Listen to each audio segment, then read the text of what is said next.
What is an atomic swap?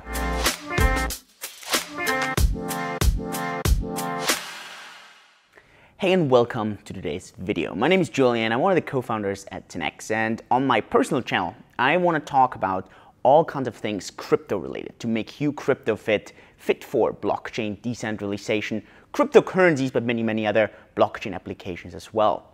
And if you have heard, then we at 10x, or with our research lab called CoBlocks, we've done one of the first, if not the first, Bitcoin to Ethereum atomic swap on the mainnet.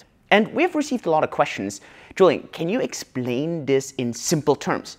What is such an atomic swap? And so that's what I want to explain to you, and I want to give you basically the possibilities with this. Now, normally when you have different blockchains, what you have is you have actually two different pools of trust. This is really interesting because a blockchain is nothing else than a pool of trust, an agreement on a state. And so when you have two different blockchains, these states or these pools of trust don't necessarily agree with each other, and actually they don't know anything about each other. So whenever you want to convert one value to another value, and in cryptocurrencies this is basically an exchange, you have a centralized party where one person sends this stuff to the centralized party.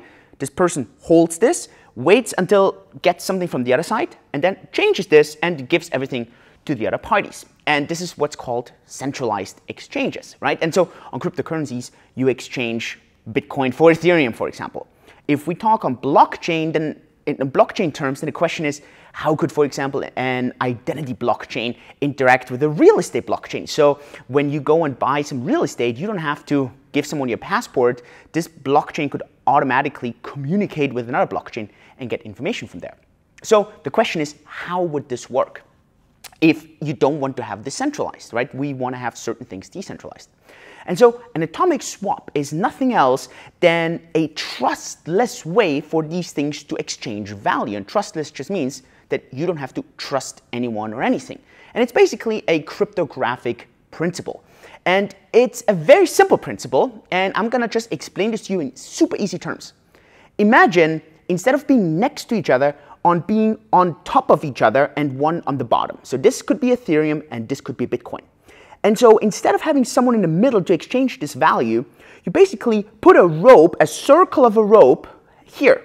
And you tie to this rope Bitcoin, and the other person ties here Ethereum.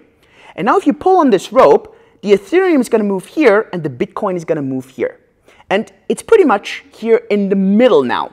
And this is what in cryptographic terms you could describe as a hashed time lock contract. Now, what hashed time lock contracts are is the following. You can't keep pulling on the rope unless I give you a secret, and that's the hashing. If I don't give you the secret, you can't keep pulling on the rope.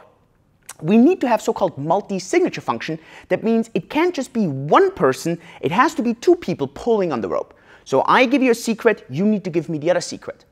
And the other thing is, if nothing happens, so if we're not pulling on the rope for a certain time, the rope just reverses and I can pull my asset back. So this person puts the Ethereum here, my Bitcoin moves this way up. As soon as I get the secret, I can keep pulling, the other person keeps pulling, I get the Ethereum, and the other person gets the Bitcoin at the same time.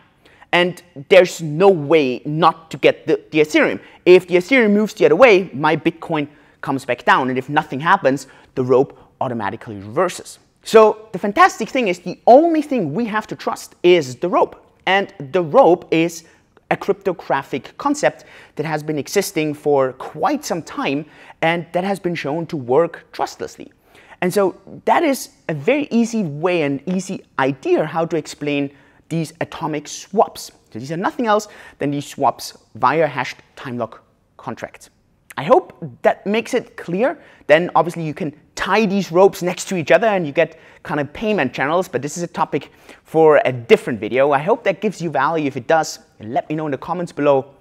Give me a thumbs up, subscribe to my channel, and share this if you think explaining atomic swaps makes sense so that other people can understand this. With this, see you at the next video. Yours truly, Julian.